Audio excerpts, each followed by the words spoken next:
حضرت سلمان فارسی رضی اللہ تعالیٰ عنہ اور حضرت ابو دردہ کے درمیان بھائی چارہ تھا۔ مکے سے مدینے جب لوگ آئے تو حضور نے بھائی بھائی بنایا تھا۔ ان کے درمیان بھائی چارہ تھا تو ابھی پردے کی آیات نازل نہیں ہوئی تھی تو لوگ ایک دوسرے کی طرف جاتے تھے۔ حضرت سلمان فارسی رضی اللہ تعالیٰ عنہ حضرت ابو دردہ رضی اللہ تعالیٰ عنہ کے گھر میں تشریف لے گئے تو دیکھا کہ ان کی بیوی بڑی غمگین بیٹھی ہیں۔ تو ہم نے فرمایا بہن کیا ہوا؟ تو کہنے لگی تمہارے بھائی کو دلچسپی کوئی نہیں رہی، ہر روز روزہ رکھ لیتا ہے اور ساری رات نفل پڑھتا ہے۔ حضرت سلمان فارسی کہنے لگے ٹھیک ہے کر لیتے ہیں بندوبست۔ نماز دین ہے کہ نہیں؟ دین ہے نا یہ چیزیں۔ لیکن حضرت سلمان فارسی جناب ابو دردہ سے کہنے لگے آج میں نے تیرے گھر میں رہنا رات کو، کیونکہ وہ تو ساری رات نماز پڑھتے تھے، نفل پڑھتے تھے۔ انہوں نے کہا ٹھیک ہے، ایک بستر لا کے بچھا دیا حضرت سلمان فارسی کے لیے۔ سلمان فارسی فرمانے لگے دوسرا بھی لا۔ کہا وہ کیا کرنا ہے؟ فرمانے لگے تو نے بھی سونا ہے، میں نے بھی سونا ہے، تو نے بھی سونا ہے، عشاء پڑھیں گے اور پھر دونوں سوئیں گے۔ کہا میں نے تو نماز پڑھنی ہے۔ فرمایا تہجد کے وقت اٹھ کے پڑھیں گے، اللہ کے رسول بھی رات آخری حصے میں جا کے نماز پڑھتے ہیں۔ ادھر ساتھ سلا لیا، وہ تھوڑی کو دیر سوئے، اب عادت تھی ساری رات اٹھنے کی، ذرا اٹھنے لگے بستر سے تو حضرت سلمان فارسی فرمایا چپ کر کے سو جا، وہ بڑی رات پڑی ہوئی، چپ کر کے سو جا۔ وہ لیٹ گئے، پھر اٹھنے لگے تو فرمایا سو جا چپ کر کے، بڑا ٹائم ہے۔ سحری کے وقت اٹھے، نفل پڑھے۔ ان کا ارادہ تھا روزہ رکھنے کا تو فرمانے لگے کل رکھا تھا نا نفلی روزہ، جی رکھا تھا، پرسوں بھی رکھا تھا، ترسوں بھی رکھا تھا۔ فرمایا آج نہیں رکھنا، آج میں تیرا مہمان ہوں، سارا دن کٹھے مل کے روٹیاں کھائیں گے، آج نہیں روزہ رکھنا، سلا دیا۔ اب حضرت ابو دردہ رضی اللہ تعالیٰ عنہ کہہ تو کچھ نہ سکے، پر کہنے لگے سلمان تم پتہ تم کیا کر رہے ہو؟ نہ تم نے مجھے رات اٹھ کے زیادہ نفل پڑھنے دیے، سویرے روزہ نہیں رکھنے دیا۔ تو حضرت سلمان فارسی کہنے لگے کوئی لمبی بات تو نہیں نا، چلتے ہیں نا ابھی فجر میں مسجد نبوی میں تو نبی پاک کو بتاتے ہیں، سرکار دو عالم علیہ السلام کی خدمت میں تو اپنی بات کرنا، میں اپنی کروں گا، حضور نتیجے کا اعلان فرما دیں گے، بات طے ہو جائے گی۔ حاضر خدمت ہوئے، عرض کی یا رسول اللہ صلی اللہ تعالی علیہ وسلم یہ ساری رات نفل پڑھتے ہیں، ہر روز روزہ رکھتے ہیں، ان کی اہلیہ غمگین بیٹھی ہیں، حکم فرمائیں۔ تو نبی پاک صلی اللہ علیہ وسلم نے فرمایا پھر ہوا کیا؟ یا رسول اللہ میں نے رات سلایا ہے، سحری میں اٹھایا ہے، سویرے روزہ نہیں رکھنے دیا۔ نبی پاک نے فرمایا سلمان فارسی نے ٹھیک کیا، سلمان فارسی نے ٹھیک کیا۔ پھر حضور نے فرمایا، نبی کریم نے فرمایا ابو دردہ تیرے اوپر اگر اللہ کا حق ہے، اس کے رسول کا حق ہے، دین کا حق ہے، تو فرمایا تیری آنکھ کا بھی تیرے اوپر حق ہے، تیرے وجود کا بھی تیرے اوپر حق ہے۔ یہ حضور نے فرمایا تیرے بچوں کا بھی تیرے اوپر حق ہے، تیری بیوی کا بھی تیرے اوپر حق۔ اس حق کو بھی سمجھے، حقوق اللہ بھی ہیں، پر تیری آنکھ کا بھی تیرے اوپر کیا مانا کہ تیری آنکھ سونا چاہتی ہے تو اسے سلا بھی، تیرے وجود کا بھی تیرے اوپر حق ہے، تو تیرا وجود آرام کرنا چاہتا ہے تو اسے آرام بھی کرا۔ اور پھر وہاں نبی پاک صلی اللہ علیہ وسلم نے فرمایا میں تم سب، سننا یہ لفظ حدیث کے، حضور نے اسی موقع پر فرمایا میں تم سب سے زیادہ اپنے رب کو جانتا ہوں اور میں تم سب سے بڑھ کر اپنے رب سے ڈرتا ہوں۔ حضور فرمانے لگے میں روزہ بھی رکھتا ہوں، افطار بھی کرتا ہوں، یعنی کبھی رکھتا ہوں اور کبھی نہیں رکھتا۔ فرمایا میں نفل بھی پڑھتا ہوں اور اپنی بیویوں کو وقت بھی دیتا ہوں۔ سرکار مسجد میں بھی آتے تھے، نواسوں کے ساتھ کھیلا بھی کرتے تھے، ان کے ساتھ پیار بھی کرتے تھے۔ تو اتنے بڑے حقوق حضور نے بیان فرمایا عورتوں کے کہ تمہاری بیوی کا بھی تمہارے اوپر۔ لو ایک حدیث بخاری کی اور یہاں بیان کر دیتا ہوں۔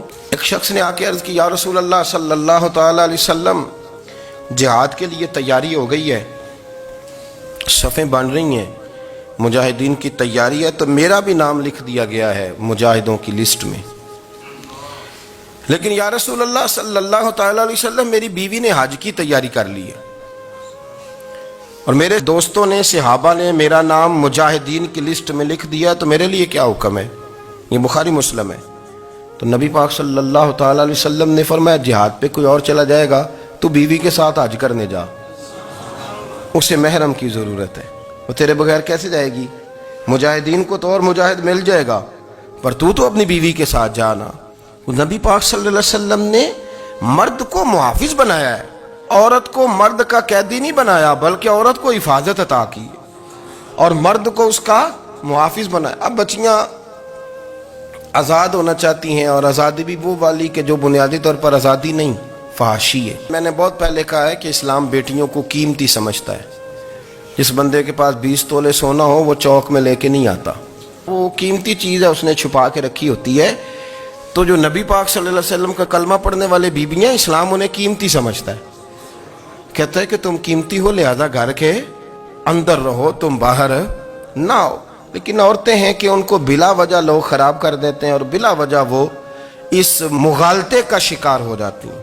اب آگے بڑھتے ہیں، قرآن مجید نے سورہ نور کی آیت نمبر 30 میں کہا کہ کل للمؤمنین یغضوا من ابصارہم، فرمایا کہ اے محبوب علیہ السلام مومن مردوں سے کہہ دو کہ اپنی نظریں جھکا کے رکھیں، اپنی نظریں۔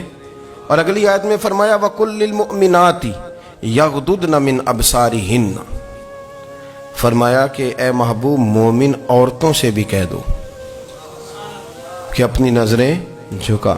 مرد بھی اپنی نظر جھکا کے رکھے گا عورت کی طرف، لیکن یہ ساری پابندی صرف مرد پر نہیں، عورت بھی غیر محرم کا چہرہ نہیں دیکھے گی، اس پر بھی اسی طرح نظر جھکانے کا حکم ہے، جس طرح کہ وہ ہر دکاندار کو بھائی جان کہہ کے گفتگو کرنے کی اس کو بھی اجازت نہیں ہے کہ وہ بھی وہ سمجھے کہ پابندی تو مرد نے کرنی تھی، میں نے تھوڑی کرنی تھی۔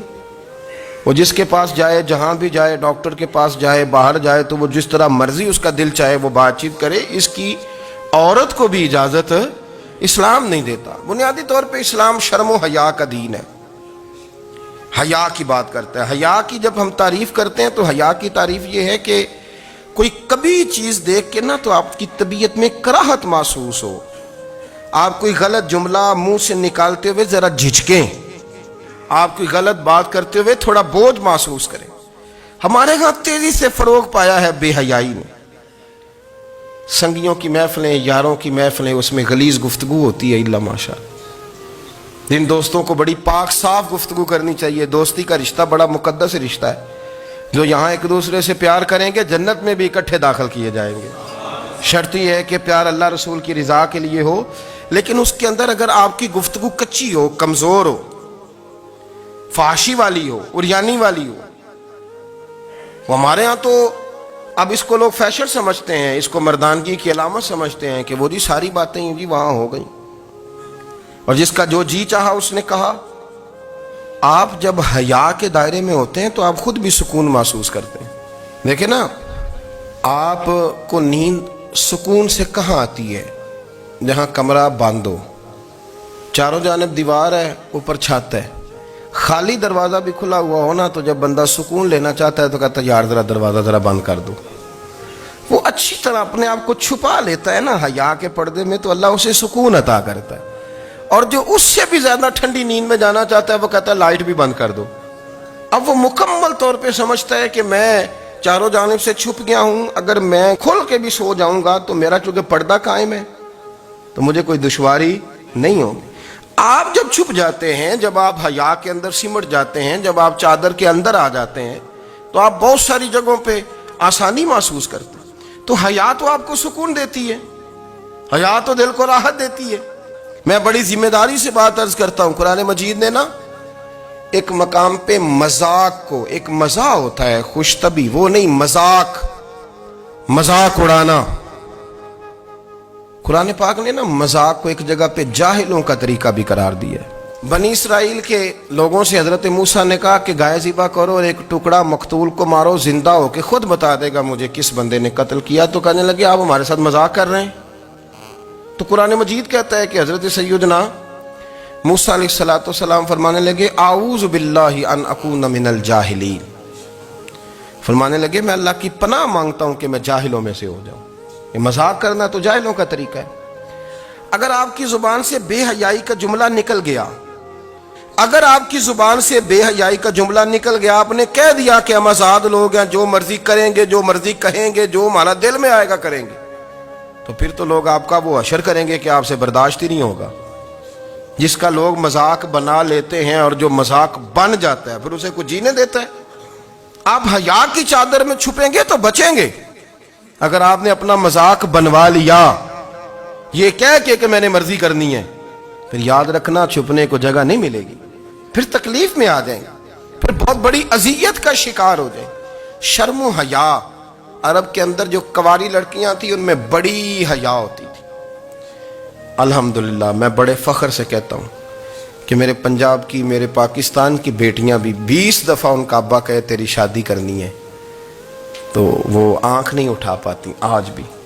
یہ تو وہ چند لوگ ہیں جو کہتے ہیں ہم ہائی کلاس ہو گئے، ہمیں نہیں پتا کہ وہ روشن خیال ہو گئے ہیں کہ روغن خیال ہو گئے، پتہ نہیں کدھر چلے گئے۔ ورنہ ہماری بیٹیاں آج بھی جب ان سے ان کا باپ، ان کی ماں بات کرتی ہے تیری شادی کی، تو وہ تو شرم کے ساتھ پچھلے سے پچھلے کمرے میں چھپتی ہیں۔ یہ اللہ نے فضل کیا ہوا ہے اس ملت پر۔